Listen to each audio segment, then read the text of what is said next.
Wala akong dapat panagutan. Umawat lang ako eh. Awat ba yun nakit ka? Ako nga ang pulis, hindi ko ginagawa yun eh. Pulis niya! Kaya gampanan mo pagka-pulis mo! Itong kapatid mo, bantayan mo sa ginagawa niya pananakot, pangungotok at pangugulpit sa mga tao rito. At sinasangkala yung pagka-pulis mo. Ang ibig mo sabihin kung sino ako? Hindi ba? Puta. Gusto mo itong bakit rito? Madaling sabihin yan eh.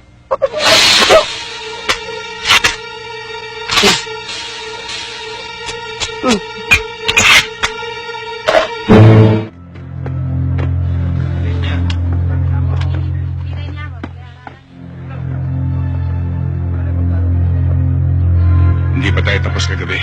Sarge, hindi ka ba naawa sa sarili mo? Naghahanap ka na naman ng sakit ng katawan?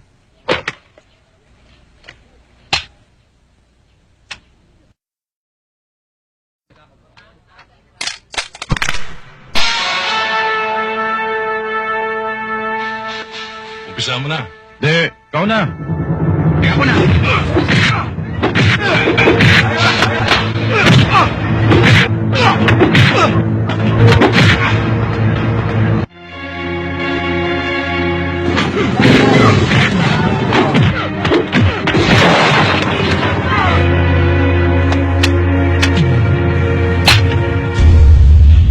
Awat ba yun nakit ka?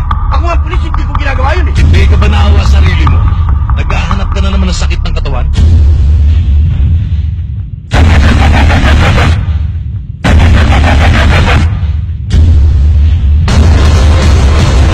Huwag mo na balik tayo ng mga pangyayari.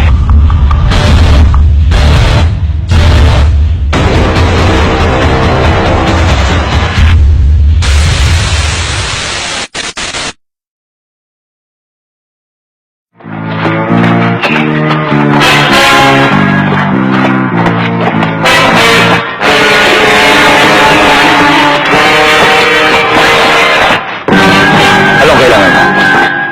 Ben, gusto kong kilalanin mo siya. Bata ko siya. Sino ang pumatay sa kanya? Huwag mo na balik tayo ng mga pangyayari. Kaya nga ako naparito para hindi ka magutos sa mga bata mo na patayin ako. Ang pagpatay ay hindi ko niutos kahit kanino. Ako ang gumagawa. Kung niutos ko yun, patay na kayo lahat ngayon. Kung inutos ko rin, hindi ka makakalapit dito.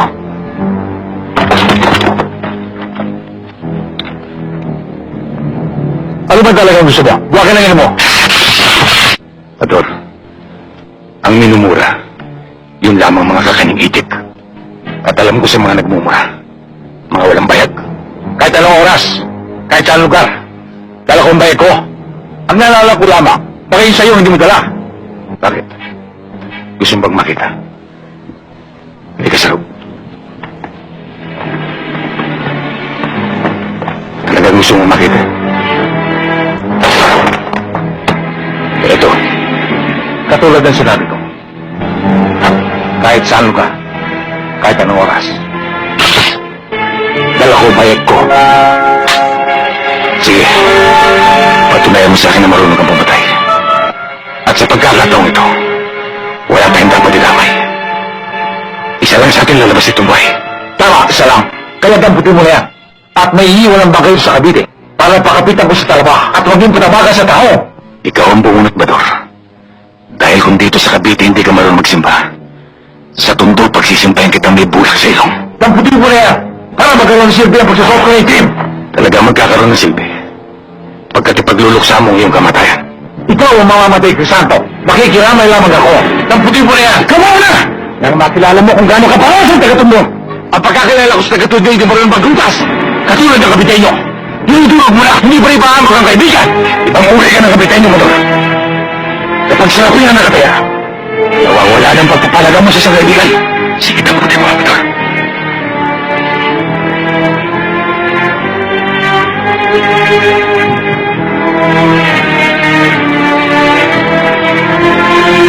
Crisanto! Bador! Magpapatayan kayo? Bakit? Pag may nautas ba sa isa sa inyo, akala nyo lutas na problema? Hindi! Pagkos magdadamay kayo ng maraming buhay dyan sa labas! Saan ninyo magpapatayan? Mainit pa kayo? Mga buwakang ina nyo!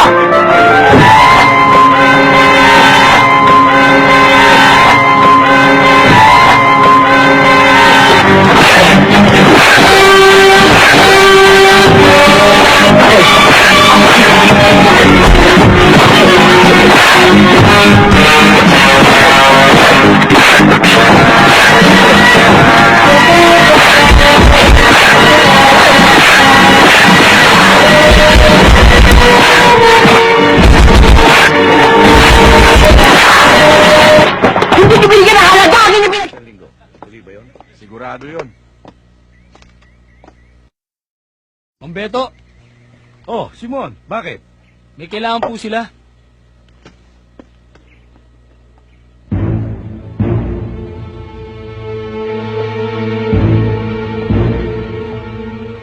May sadya ka na, ma'am. Meron. Pero dalawa lang ang sadya ko dito. Siya. At yun. Bakit? Anong kailangan mo sa amin? Maaaring hindi nyo na ako namumukan. Dahil may 2 taon nang nakakaraan.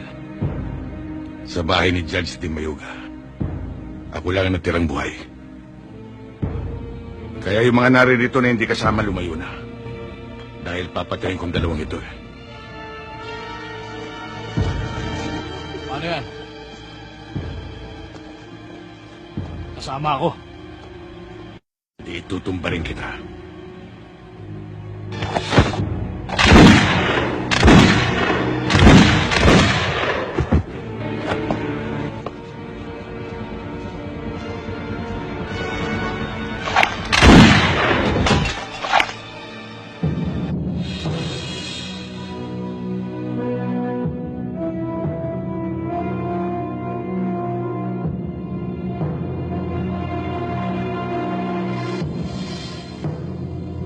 Teka, namumukhaan kita. Di ba ikaw yung hepe ng Santa Marcela? Naligaw ka yata. Hindi ako naligaw. May sadya ako sa inyo. At marahil, alam niyo na kung ano yun. Ba, hindi namin alam yun. Hindi naman kami manghuhula. Ganon. Lilinawin ko. Naparito ako para bawiin ang ninyo. Na siyang patong bari pugtong. Gusto nilang maibalik ito sa kanila. Hindi dahil sa taglay nitong hiyas at ginto. Kundi naging bahagi na ito ng kanilang pananampalataya sa maraming henerasyon. Hindi naman namin kinuha ang pananampalataya. Ginto lang, garing, at hiyasang sa amin. Ang lakas naman ng loob mo, Hepe. Dumayo ka pa rito na nag-iisa. Hindi ako nag-iisa. May kasama akong 3. Niloloko yata tayo nito ah. Oo nga eh. Hindi ko kayo niloloko. Ito nga isa eh.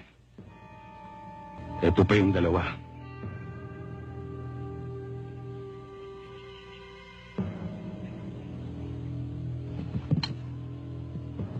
Bibigyan ko pa kayo ng pagkakataon. Ano? Kami pa bibigyan mo ng pagkakataon? Hepe, nasa bakuran ka namin. Gusto mo itumba ka namin ngayon? Umalis na muna kayo.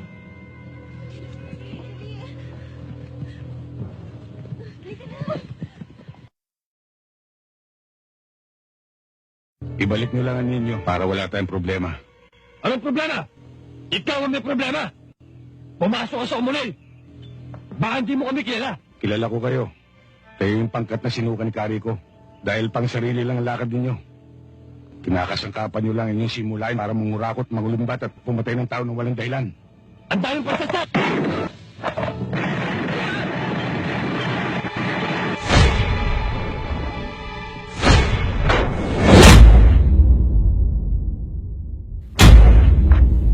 Mga bastos! Kahit na masama sa kalooban namin, tinanggap namin kayo ng maayos bilang mga panauhin. Pagkatapos ito pagaganti niyo sa amin. Hindi mo lang yung binigyan ng pagkakataon sa sarili niyo galang na kahit ako din. Kami na mo! Julie, wag. Dito ka lang. Nakinig naman kami sa inyong pangat. Nag-aksaya ng panahon. Ano ba gusto nyo? Lumayas kayo sa aming mga lupain. Lumayas kayo! Kami yung lupain. Kami ang liitimong nagme-may-ari ng lupa rito. May mga titulo kami. Hindi katulad nyo. Ang dapat sa inyo, pinupugutan ng ulo. Huwag! Ayaw ka! Huwag kang malas! Hindi kayo lalabas ng buhay dito. May ibang araw pa.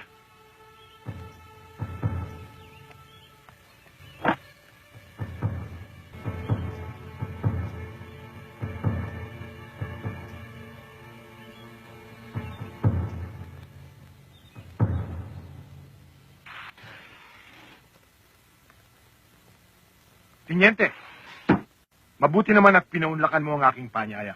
Maupo ka. Can I offer you anything? Coffee o brandy kaya?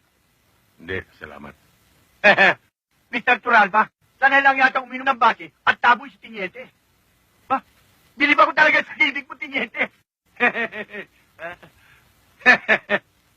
Daladalawang baril pa nakasukbit sa'yo.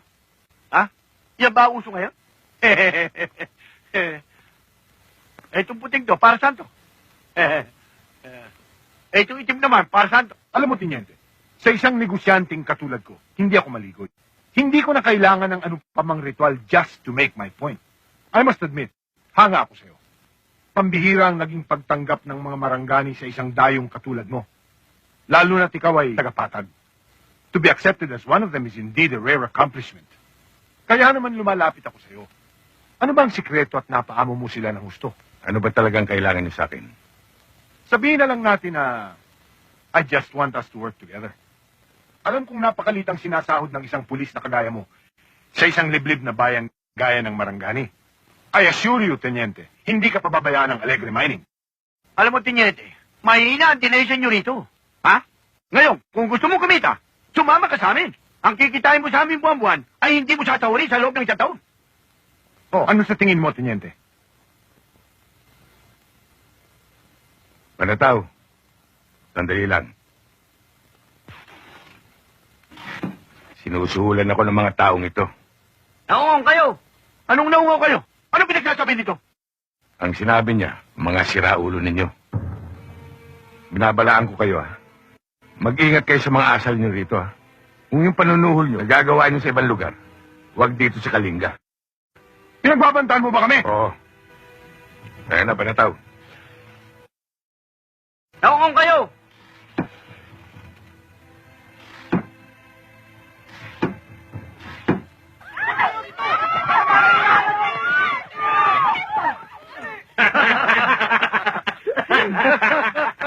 Maawa na po kayo sa akin. Pamilya po akong tao. Baka po kayo sumablay, boss. Sasablay? Masasintado ako pag nakakainom, Boss, maawa na po. Maawa na po kayo sa akin. Basta ipikit mo lang ang mata mo. Hintayin mo ang dating ng bala ko.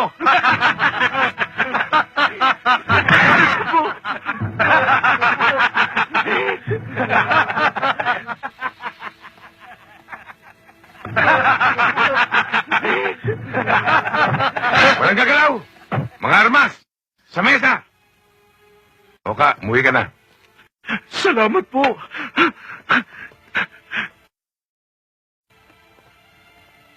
Tiniente, nagkakatuwa lang naman kami. Nagkakatuwan? Makakapatay na kayo ng tao? Alam namin ang aming ginagawa. Isa pa, lisensyado ang aming mga armas. Legal. Nakapangalan sa Alegre Mining. Ang mga taong katulad nyo, hindi dapat tumawag ng baril. Yan naman ang hirap sa Tiniente. Gusto mo kailangan ako ng armas eh. Siyempre, pulis ako eh. Kung wala ka kayang arma, Tiniente, ganyan ka rin kaya kaalat magsalita. Mas maalat.